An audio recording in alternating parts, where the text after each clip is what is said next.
People often ask about spaying their female dog. In other words, there are benefits and disadvantages, pros and cons, if you like, about spaying dogs. So let's deal with the advantages first. The advantages are, well, if she's neutered, you don't have to deal with the seasons, which can be distracting for her, slightly messy as well, and increase the chances, of course, of pregnancy.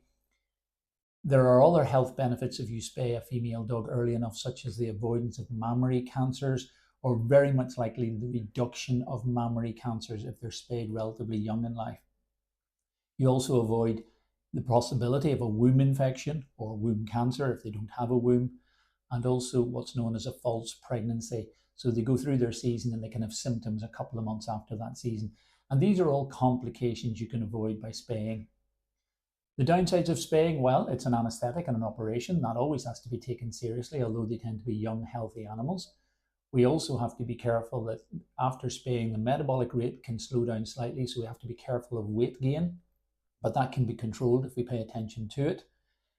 The timing of spaying depends on the breed, and you might have heard different things.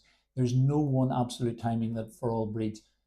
Ultimately, for larger breeds, and I'm defining a larger breed as over 20 kilograms. So for larger breeds, we allow them to grow up until they're skeletally mature. And that can take up to a year to happen, sometimes even 18 months, 20 months for very large breeds like Great Dane or St. Bernards.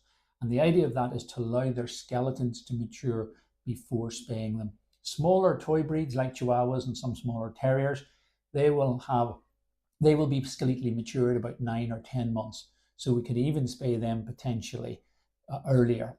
So ask your vet for guidance as to when to do it. But if your dog happens to have had a season, we allow 3 months from that time to allow the hormones to settle down as part of the normal cycle. So if she's had a season, we allow 3 months before we would consider spaying. You can't do it immediately after.